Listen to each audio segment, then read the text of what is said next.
Okay, so this is Danny back for Kerfuffle 1902, Act 1, Part 2.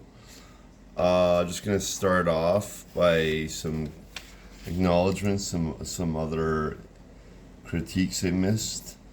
Acknowledgments. The whole thing with the cuckoo clocks. This whole script here was edited by my uncle Tony from Toronto. Thank you, Uncle Tony. He edited the entire thing through countless revisions. Just subtleties. But this scene was added after the original illustrations were done, and I realized I never accounted for Missy, Harriet, and Catherine, what they were doing in the story while Laura was traveling all the way to Toronto. That wasn't accounted for in the original draft. There's no time. It was a flashback. In this one, the guy who goes, "What careless clodhopper leaves a broken board with nails in the middle of the road? Holy Moses!" The coachman is Andrew Bador, my painting teacher from Sheridan College. He was the one who saw the worst and best in me and knew my strengths and weaknesses, but still said I was a champion. But he's the one tending the wound in the horse. We were the rocking horses for the Queen Elizabeth, Her Majesty's visit in 2002 to our school, and we performed outside the pub there, lounge in the park as she walked by as rocking horses. So Andrew is the one who made sure to get my meds, and they let me back in the next year after I burned out. My first schizophrenic episode, schizoaffective. And Laura forgave me for everything I went crazy for. Gave me an apple. I was the injured horse who stepped in the. I got the devil's dance. Okay, let's keep going. She had a long, cold, scary night ahead of her. Laura did. Laura walked along the lake, though far away from it because she's not sure how icy or slippy the shore was. Often she chose to walk in the forest instead, though the shore was more beautiful. Laura found herself climbing over lumps and valleys of the forest, stumbling over the cold, deep snow, and her feet were wet and cold. Her clothes and skin were getting caught in the thorn bushes, and she was worried about getting stuck in one spot for too long or falling asleep from freezing to death.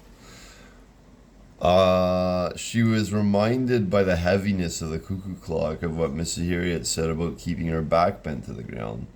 She noticed the footprints of foxes and coyotes or dogs and deer, and they all had trails in the forest, often along the smoothest course.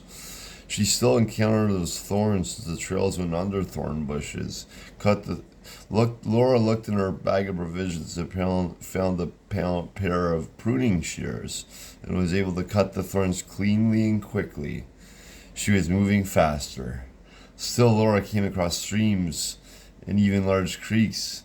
Missy Harriet had told Laura that even if your feet were wet, as long as they kept moving, they wouldn't freeze.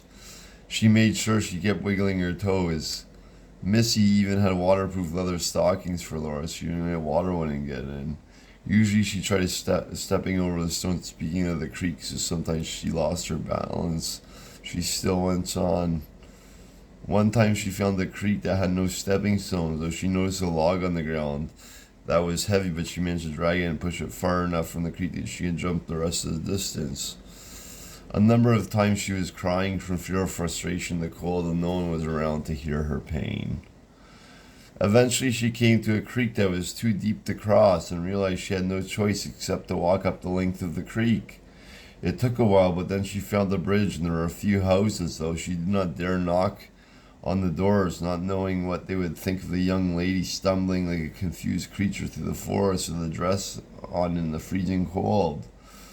Most probably they would not let her go on. She stayed on the road that the homes were on and moved on. At one point she saw a horse coming in her direction. She hid in the forest again for the same reason and moved on. For hours she walked on paranoid, hiding and avoiding the paths, all for a bunch of broken cuckoo clocks. She heard a twig break and a bird chirp, and she went on again. She was getting cold and tired and crazy, and the snow was so deep and her feet were freezing cold. She wanted to rest and try to make fire with the kindling and matches Missy Harriet had packed. She found the path of deer tracks and told herself she'd follow them until she got stuck, and then she would rest.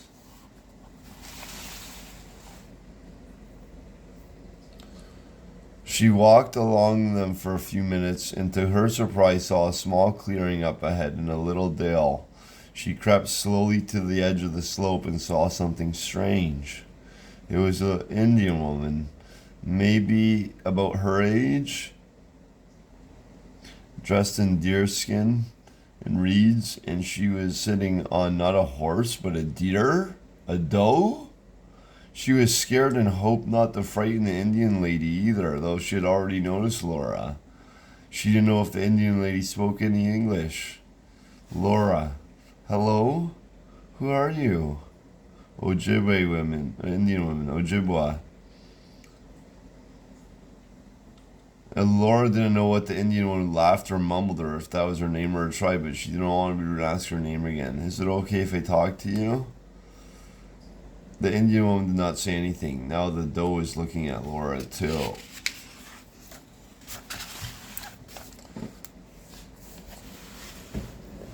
Laura, maybe you can walk down to see you? Still the Indian woman said nothing. Laura did not feel frightened anymore.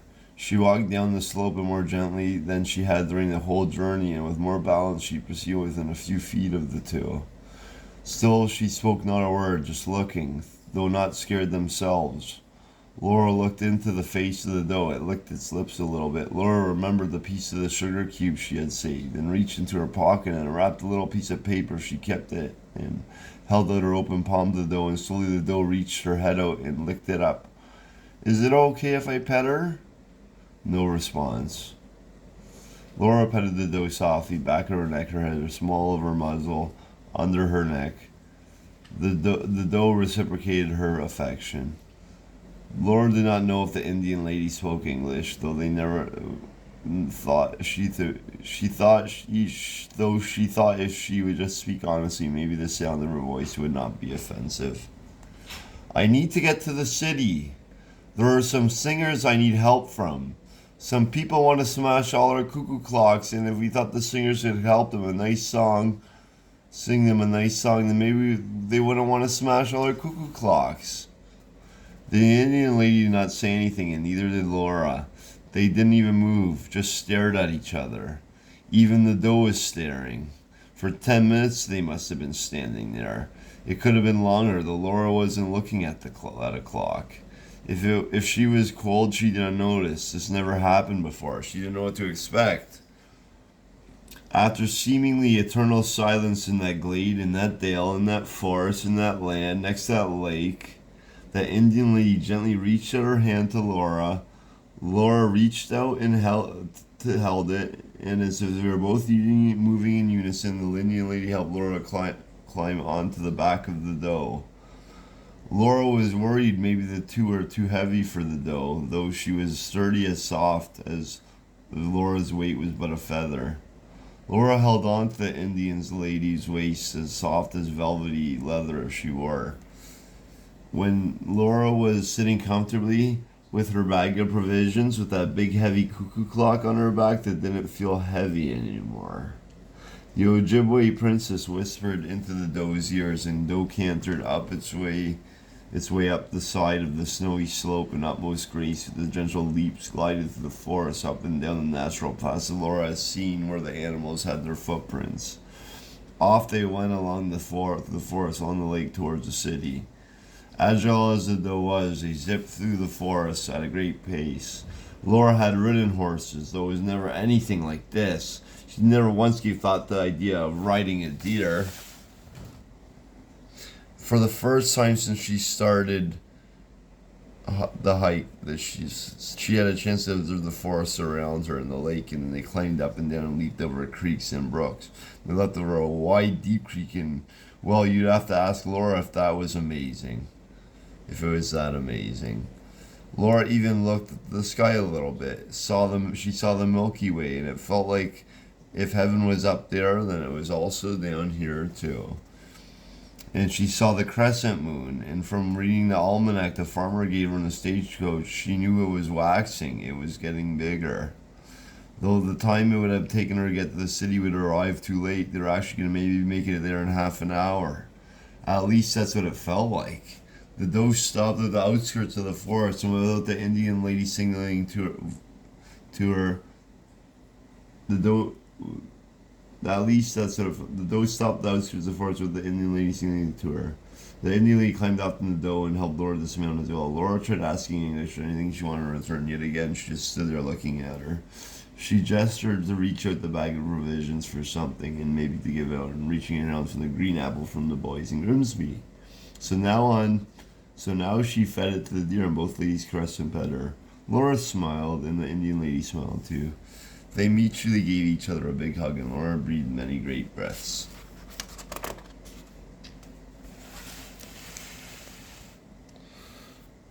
When she hugged her, she petted the doe softly again. One more time, the doe licked Laura's face. Laura thanked them both so much and waved goodbye and headed for the city in the distance. The Indian lady lifted herself on the doe again, and they disappeared into the forest. Laura followed the lake along the shore. It was a bit more flat, so she could walk closer to the lake without falling in. There are farms and cottages and woodlots, and a few farm distant lights for the place she needed to go. The sky was getting lighter. It was dawn. Laura was getting excited knowing she would now get there on time, even if she was getting tired. The sun was going up, and she would be warm once again. Though the forest was beautiful, and it was so nice to see houses again. As she got on the roads and the streets and saw the busyness of the workday, the husbands leaving their homes to go to their jobs, children walking to school, horses and coaches commuting up and down the avenues, it reminded her of home, though in the middle of the city it would be different. Laura had stumbled upon a large stone building with barns, almost like a warehouse, and was surprised to see farmers and cows and sheep and hay and wagons in the big city. She walked up to one of the farmers guiding a cow and asked her to excuse her curiosity. Said, "Excuse me, but why are there so many farmers and animals here?" "Well, it's for the Royal Winter Fair, of course." "What's that?" "It's for all my prize petunia here will win the Royal Blue Ribbon for best heifer in all of Canada." "Oh, it's an agricultural fair." "Yep, that's why they call it Hogtown. City folk gotta eat too, you know." "Oh, okay. If you want to stick around, you can see all sorts of animals. Fruits and veggies, too." "Oh, no thanks. I kind of grew up in the country myself." "Oh, that's no big deal. We got whiskey here, too. Homemade." "No thanks. I don't drink for breakfast." "Suit yourself. We'll be here all week. You can come again if you got time." "Oh, sure. I might be in town for a bit. Thanks." "Okay, well, enjoy the big city. Stay away from them gigolos, though. Them's is hookers, too." "Okay, I will. Thanks for the advice." "You're welcome. Have a good morning." "Good morning." I guess that made sense. In the city, more people live in one place, you have to bring more food to one place, or rather livestock, grain, fruits, and vegetables. Most of Ontario is either farmland or forest, so the big city must be the best place to sell all that produce. Laura walked further into the city and was starting to see more shops and offices, more of what she thought a city would look like. Even then, she saw a horse-drawn trolley car. She'd had fantastic thoughts of curiosity. The horse-drawn streetcar, wow, that must be the greatest advancement in metropolitan history. These horses must really have to work hard. I never thought there were city horses, too. I wonder if they work in offices and file their taxes.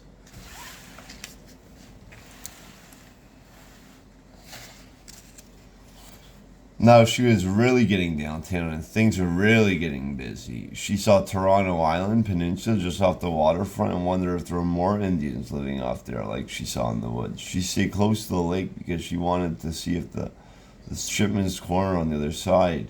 There wasn't much to see.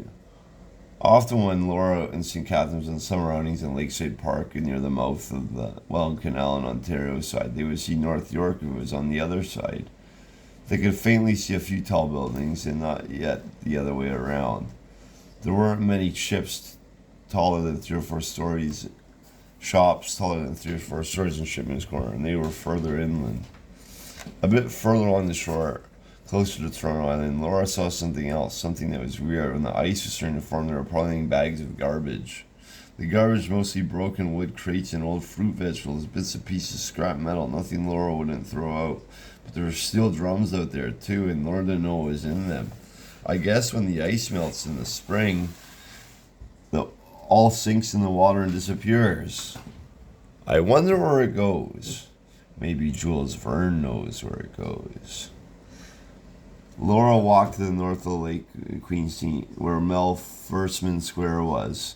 The open space next to City Hall, from where the Birds Brothers crooners were to have their tribute concert for the Lord Mayor. From the Newsbeat report that Laura and Catherine were listening to in the Victrola, the report was that the Bird Brothers from the United States of America were on a goodwill tour of Canada to promote their new song, North York, North York. Laura couldn't wait to hear it. Laura made it up to Queen Street. She looked at the clock tower on City Hall. It was almost 9 o'clock. She made it with a moment to spare. Hooray! Then she remembered the cuckoo clock. Oh my heavens, do I still have it? She patted her back. It was still there, and in one piece too. I totally forgot I had it. I even forgot how heavy it was.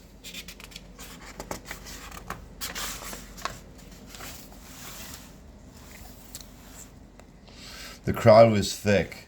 Maybe if she had gotten there a bit early, she could have been closer to the stage, though she still could see. The important thing she had was to make sure she could talk to the Birds boys after the performance. The Lord Mayor was ready to come on stage. The town crier came out first with this big bell. Town crier. Hear ye, hear ye, hear ye. Everyone shut your yappers, flappers, and trappers. We got your Lord Mayor here of your fair-haired city here to make a speech here that you paid your taxes here for you to hear. Ye paid 'em, so you might as well listen to 'em. Yay! And we got a great show for you this morning, ladies and gents. Sloan is the opening gig, followed by the headliners, Birds Boys. Yeah! Town crier. All right, save it for the crooners. Right now, Lord Mayor is coming up, so wait your turn. Lord Mayor walked up to the podium. He thanked everyone for showing up. Before he started the ceremony, Lord Mayor asked for a moment on the silence and the passing of the police commandant and died in a freak snowstorm. The Lord Mayor, being an Indigenous, Aboriginal, autochthonous, Native Indian American Canadian, gave the analogy of the Chinook wind and the Wendigo. The Lord Mayor. When the wind is cold and hard and unrelenting, and one is starting, beware the Wendigo, for he will turn into man the beast and they are his own kind.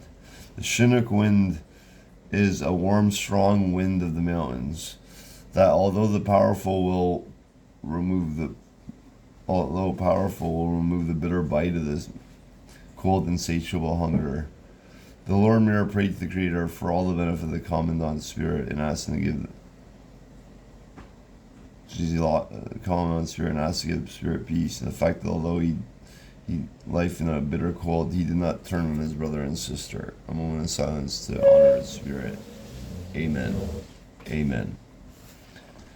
Thank you, and a special thank you to American Ambassador for providing us the honor of not only having the Birds Brothers perform for us,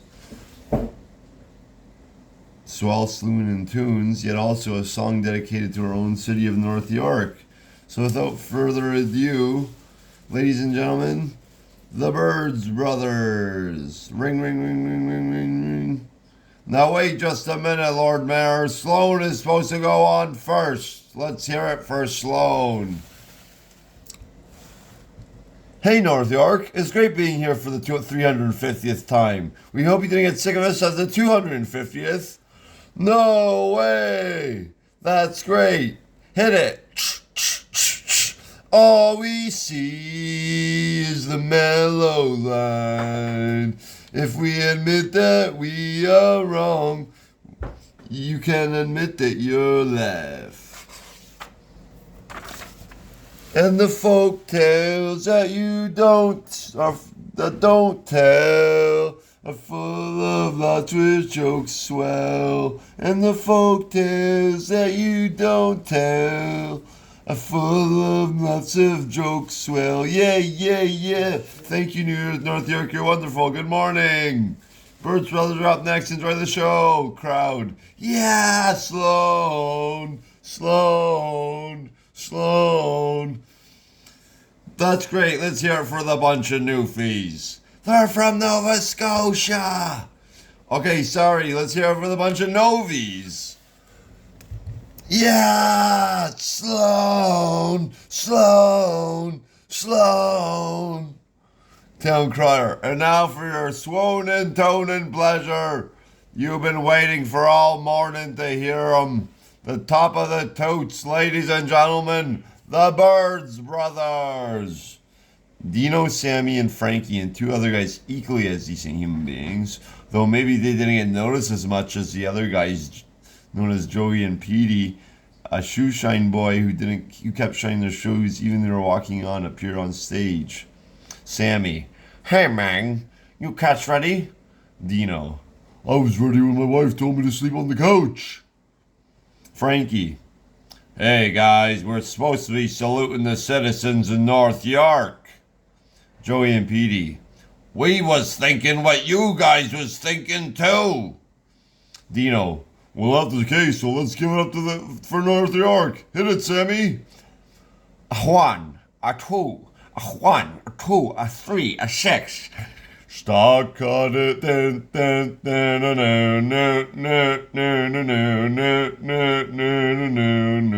Stock cutting the fuse. Stop getting confused. I don't want to break a heart upon it.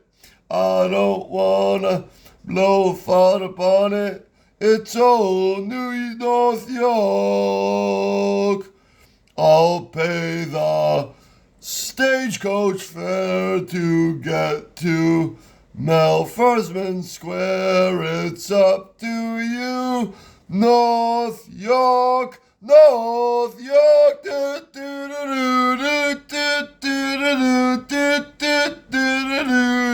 Stop getting abused. Start quitting the schmooze. I don't want his art to scour it. I don't want a propaganda scam it. Good old New York, North York. North York is north of York, and North York's south of York. It's up to you, North York, North York.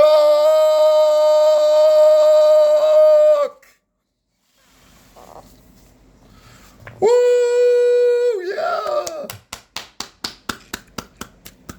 Wow, that was great. And they did play encores, and the audience adored them. Dino's Sault Ste. Marie, Frankie's Luck Be a Lady, Sammy's tap dancing, and Joey and Petey did a little bit of everything, and they were decent people too. They ended the show with Too Many Chiefs, Not Enough Indians. Laura made sure when he got off the stage like the encores were done. The ovation was so big, though. How could Laura stick out? All she had was her cuckoo clock. Her cuckoo clock. Her cuckoo clock. Frankie, can you set my cuckoo clock? What? Cuckoo clock? That thing? Those damn things are driving everyone in New Amsterdam nuts. It's not about the autograph. It's about the cuckoo clock. What about it? If it was mine, I'd smash it to pieces. Frankie, why are you picking on the little girl? Yeah, Frankie, what gives? Yeah, Frankie, what gives? I told you guys about that thing. My daughter was supposed to go to the dentist at 11 in the morning. Instead, she went to the hairdresser's at 4:30 in the afternoon. There's something wrong with the gears or something. Maybe it's the Boyd. It's not the Boyd. Okay, it's not the Boyd. All I'm saying is whatever's wrong with them, he needs to be fixed. Is that a young lady? Do you want us to fix the clock? Woman, I don't know if any of us knows here to fix a clock. I think we can all wind up our pocket watches, though.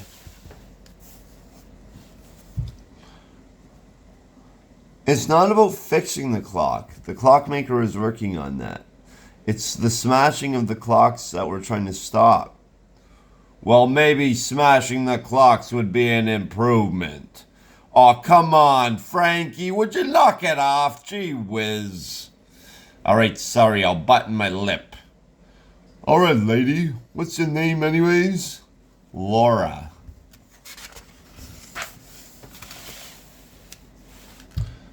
Hey, Laura, nice to meet you. How you doing? How's your mother doing? I'm doing okay. She's okay too. That's nice.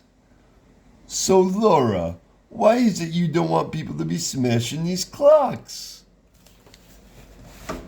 Because the woodsman cuts the trees for the wood, the artisan carves it, the clockmaker puts the gears in it to make it run, and when they are sold, it supports our local business and tourism.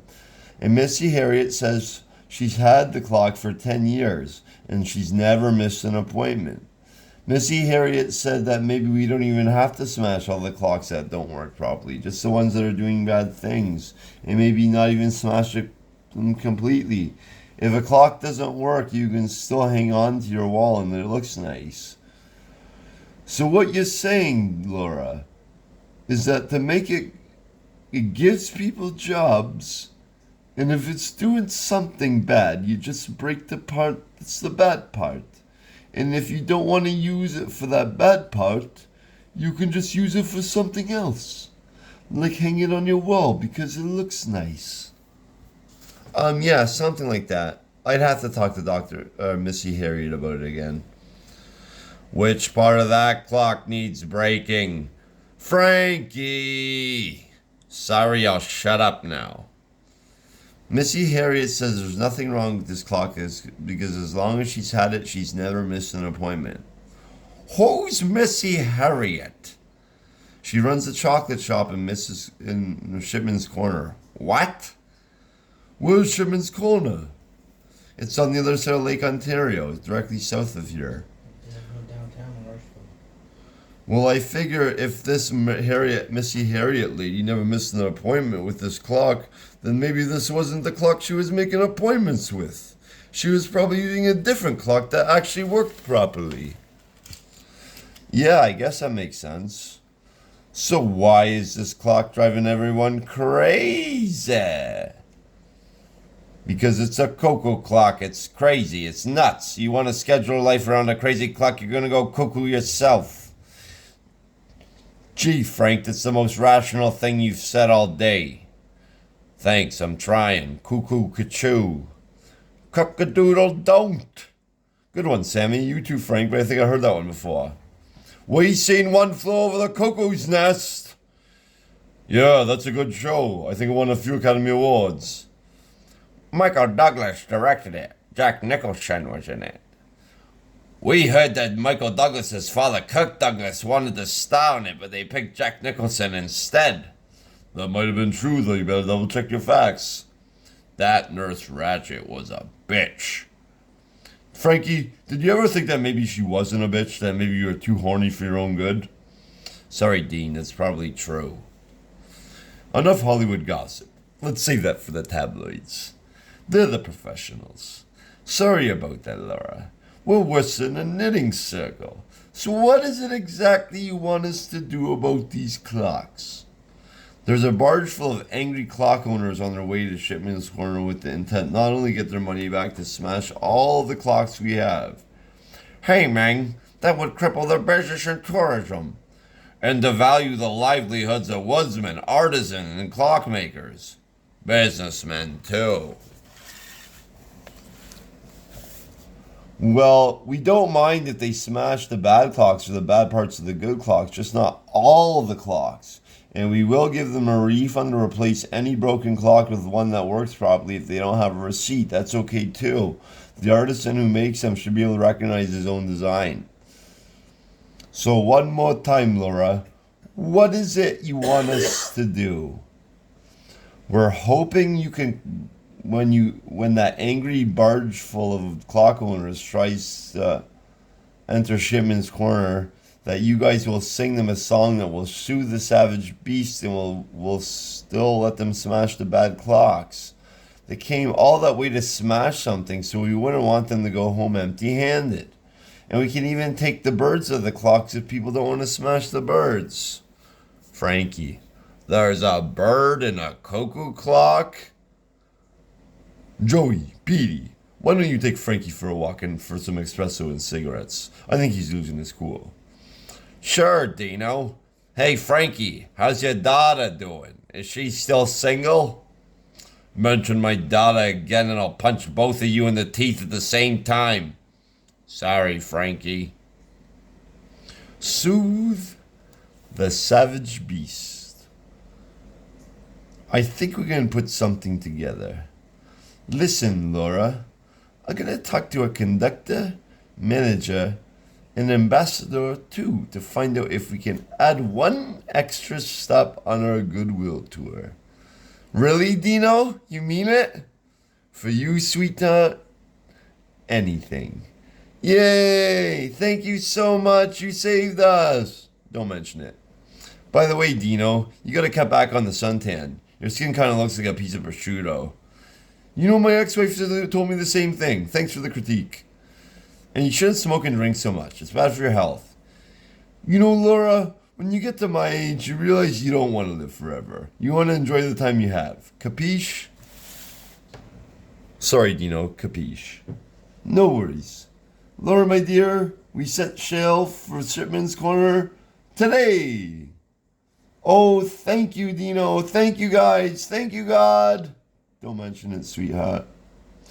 So Dino spoke velvet to orchestra conductor, their manager, and the American ambassador, and Dino flattered them so severely that when they had no choice but to add Shipman's Corner to their goodwill tour. Laura corrected Dino afterwards that they were actually wanting to perform in Port Colborne at the mouth of the Welland River so that the angry clock owners wouldn't actually get close enough to the cuckoo clocks. Rather, the ones we found to be bad or just some bad parts, we would take the birds out, and if people didn't want to hit the birds, Dino understood and said if they had time they would stop by Shipman's Corner on the way back. The American ambassador arranged the Lord Mayor to use one of the city's tall ships that they had available at the harbor. So on they all boarded. The Birds boys, their manager, the orchestra, maybe Sloan, though they might have to take the tour guide and there's no room on the bus. The American ambassador and the Lord Mayor and the shipman's ship captain and crew, the ship, the provisions, the stowaways, the anchors, the rats in the storage compartment, the barnacles, the ballast, the cuckoo clocks, and of course the hero of our story, Laura, all headed south due for the south shores of Lake Ontario, through Lakeside Park and into Shipman's Corner, where Missy Harriet, the clockmaker, and of course Laura's best friend in the world, where Catherine were waiting, working hopefully. Meanwhile, sailing eerily down the Erie Canal, approaching the Niagara River, was a barge full of the roughest, rowdiest, gum-chewingest, tobacco-spitting, wishy-swishing, lip-splitting, egg-farting, munch-punching bastard roughnecks that ever knocked at the five boroughs, none other than Boss Nasty and his East Side kids. Muggs, when are we gonna get there, boss? Nasty, shut up. I'm sick of shutting up. Why don't you do the shutting up for a change? I'm too busy being the boss to shut up. You shut up and get back to work. But boss, we ain't doing any work. Yeah, we just floating. Then shut up. But he's right.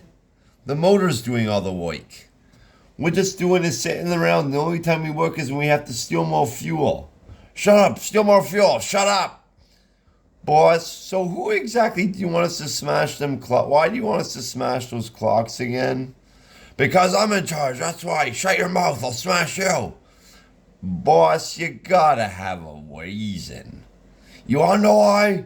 Because I was scheduled to take a dump at 5 to 9. Instead, I took a leak at 10 to 6. It took me a week to clean the crap stains out of my underwear. I'll hit you. Boss, why didn't you just join one of us steal clean pair underwear for you? Do you think I'm going to let a bunch of little turds handle my underwear? You know what I'm going to get? Crap stained underwear. I want to dump on you. Go to hell. I still don't understand why we have to smash them clocks. You stupid turds like breaking stuff. Smash it like you in a public toilet. Do it for your mother. Shut up. Oh yeah, dear old Ma. We gotta get there on time.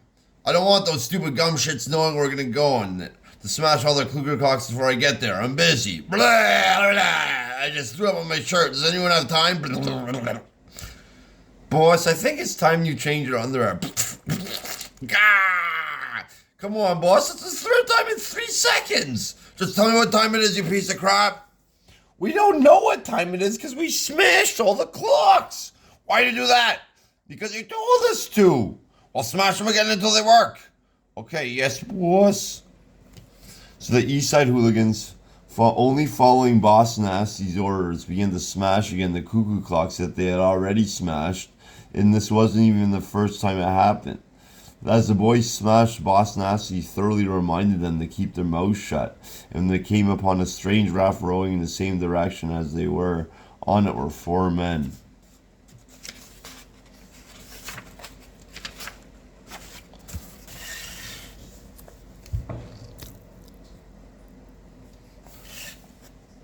What hokey heck is this? A Negro lying in a chair, an Injun playing guitar, and there's 2 honkies doing the rowing. You all belong in prison. The black guy, I'm the boss. Native, I'm retired. White guy, that's a nice motor you have on your barge. White guy 2, have you come to see the bow fluve? Boo fluve, what the hell's that, Chinese? That's what Hennepin called it. Bow fluve. Oh, buffalo. You're saying buffalo and retarded. Oh, there's buffalo here? Well, that's what his turd laid in his chair. The turd in your pants smells worse than anything in this chair. That's my own business. You're fired. I want to know which one of you freaks has the time. Oh, time. I have the time. No, you don't. You're rowing the boat. Get the Negro row it, and then you'll have time. Oh, I'm sorry. I'm busy. What the hell's your job? He's teaching me how to retire. Why don't you 2 honkies retire and let the nigger and the Injun do the work? We're too busy. Too busy doing what? Rowing to see the bow fluve. Boo fluve, boo fluve. That's retardish again. It's American. Talk American. Or Americish? Ameri what-ish? Sounds fishy to me. Like the bow fluve? Shut up, you're supposed to be retired. That's what I like to do when I'm retired. Go fishing. Well, why don't you leave the 2 honkies to go fishing and you and Negro row the boat? We are going fishing. At the bow fluve. I thought you were retired. I like to study your language in my retirement. Then why are you starting retardish? Or retardin? What? I'm sorry, we don't have time to answer all your questions. You really must go see the bow fluve. Everything you say is bullcrap. There is no bullcrap out the bow fluve. Everyone, I need to know what time it is so I can get the shipment's corner and break all their clocks before they know they're coming. Shipment's corner, where's that? It's on the shitty side of the border, just past Buffalo. By border, are you referring to the Continental Divide? Continental Divide? That is between the women's legs. Pray you, there may be a woman present. The Continental Divide is between a nun's legs? Hey, watch your mouth, or what the hell's the matter with you? I just want to go to shipment's corners and break all their clocks before they know I'm coming. Why do you want to break all whose clocks? I want to break all their clocks because I want to smash them. Why do you want to smash them? Because they made me crap my pants. Why did they make you crap? Why did they make you crap your pants? Because I scheduled to take a crap at 5 to 9 and said I took a leak at 10 to 6. 5 to 9 what? A clock. When you said clock, did you mean 0? No, I meant Robertson, like null. No, like what? Oh, that's what I said. No, I didn't. What? I didn't. What? Say Yes, you did. No, I said oh. You said oh? Yes. And what did I say? You said oh. I said oh. Yes. Oh. Oh, yep. Oh, oh, oh. Oh! Yes. Yes.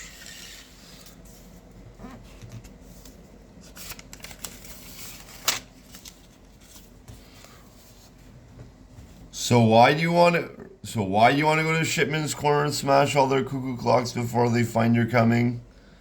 Because I shit my pants. Oh, okay. Well, the boat flew if it could be around for another 10,000 years. To see someone break all someone else's clocks because they're shit their pants, that you might only see once in a lifetime.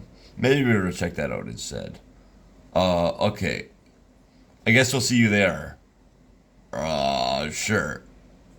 Make sure to take a look at the boat flips on the way back. You're smashing of the clocks. Oh, okay, thanks. Hey, boss, we finished smashing all those clocks again, just like you asked. Did you want us to find out what time it is? I think it's time I shit my pants. The tall ship sailed to the Toronto harbor, past Toronto Island, on what might have been a peninsula at the time, and headed for the Welland Canal into Shipman's Corner. Laura sat by herself most of the time. Even though the boat was filled to the brim with people who wanted to talk to her, they gave her own room, and maybe the journey would have taken a day. She was still thinking about those cuckoo clocks, Missy Harriet, and most of all her best friend Catherine. She looked out the window, and now from the middle of the lake, looked out at the shore and wondered, it was only yesterday I traveled all that way, staring at the waves and was relaxing. Even began forgetting she had been up the whole night running through the wilderness like a cuckoo. If that was the right word to use for her. Her eyelids got heavier and heavier, and she lay down and fell asleep. She had strange dreams of deers and TikToks and insane boys.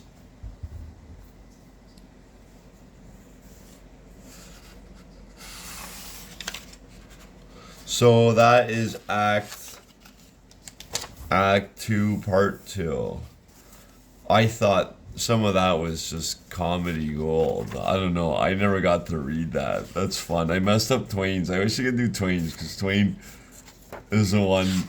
Tesla spots the Obama, just null. Everything he's saying is null. When he realizes he's actually saying all he really did was shit his pants, and he's freaking out.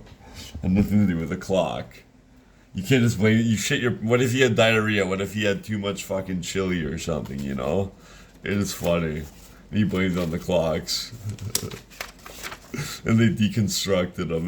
Deconstructions, and I'm gonna do a critique now, but deconstructions in storytelling are so much fun because they back and forth dialogue reveals so much about story that you don't know where the creativity is coming from. So back to the image, the critiques of the pictures. Yeah, so this is where we left off. What does it say? Find out the native tribe around Toronto and maybe the name for the woman in that language. I said Ojibwa. I can never figure this out, and finally it was right in front of me the entire time in my neighborhood. I don't know what a female Ojibwa is called. I know Ojibwa won tribal wars, territory from Six Nations along the northern Lake Ontario in St. Lawrence after the Canada and United States were created. But Ojibwa is Anishinaabe, an Anishinaabe. That's a male, a man Ojibwa, and Anishinaabe or something like that. I don't know what it is. The ending is different for feminine for an Anishinaabe woman.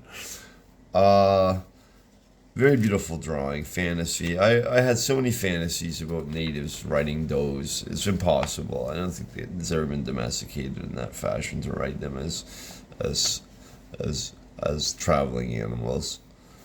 Uh, Very childish picture there. Very childlike. Yeah, pull again. Some background information about this picture here. That's Barney Warnoth. He was an older senior classmate that I knew from animation later in our career. I didn't know. I don't see him anymore. I haven't seen him in like 10 years. I did contact him. He's a good friend, as much as I got to know him. But he's a leader now in the industry and as a teacher at Sheridan. I know he does stuff, but he grew up in the boonies. He was a redneck. He was so funny. He was so funny. He's such a good leader.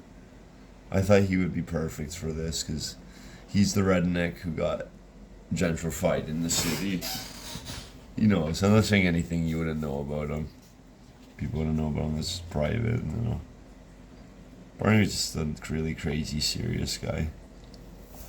In the building in the back is a CNE. That's one of the pavilions. Canadian National Exhibition, Ontario Place. That's what that building is. It's historic.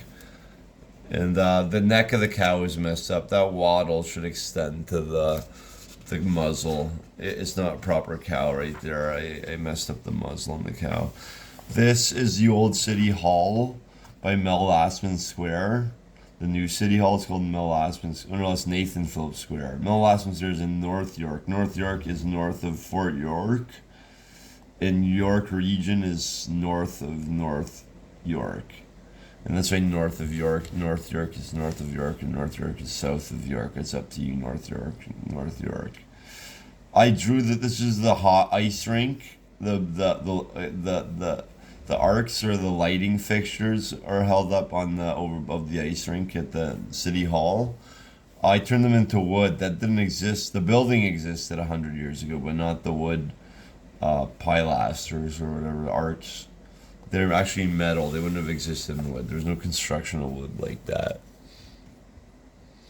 Hiawatha, Don Cherry, and Kim Gordon. Kim Gordon's the American ambassador from Sonic Youth. It's not Hiawatha. It's just Lord Mayor. I wrote this as Lord Mayor. Hiawatha is not the right name. I can explain it later, but I don't know if I will. If I know to say it. John Cherry is a tongue crier. Wow.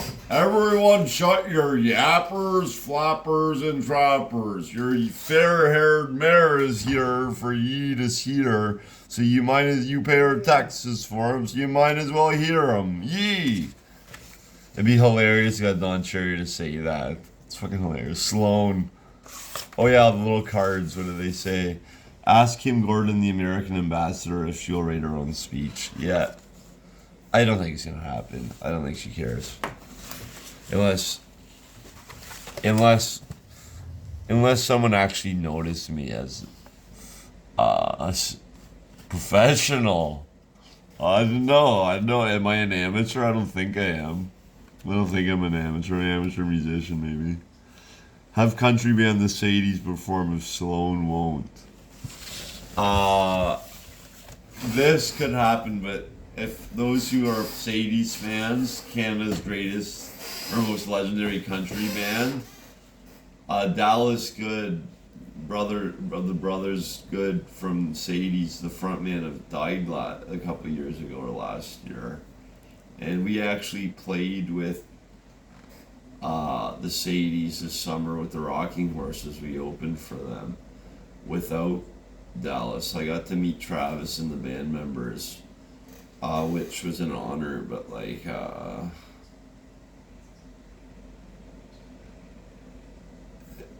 what are you gonna do when the people are dying that you casted to be in it? I don't know if they want to make a cartoon, but they can get voice actors in live tracks for performance. They can use a live performance, all existing audio track. They make cartoon versions and they live on as avatars. Yeah. Sloane's fine though. The Sloane was actually funnier than the Sadies. The Sadies would just be more legendary for this. Sloane's a lot more fun. Nothing wrong with Sloane. Michael Bublé is the guy on the side of the stage with the shoe shine. Of course, Michael Bublé is Canada's answer to Paul Anka or any of the Birds Boys or Tony Bennett or Andy Williams. Bublé's got it, and he's the shoe shine in this. It's hilarious. He'd shine the shoe. He would gladly shine the shoes if he was alive at the same time as any of those guys. If you got to meet them, I thought that was hilarious. Rat Pack, the Birds Brothers, and there's Count Basie's orchestra in the back. And they made a pavilion stage. It was so fun to draw all these little hats and stuff like that, heads. So even a black guy in there. I made it multicultural at the time. Sammy Davis, that's the same City Hall building, old City Hall. Laura with the Ku Klux, Dean Martin, Sammy Davis Jr.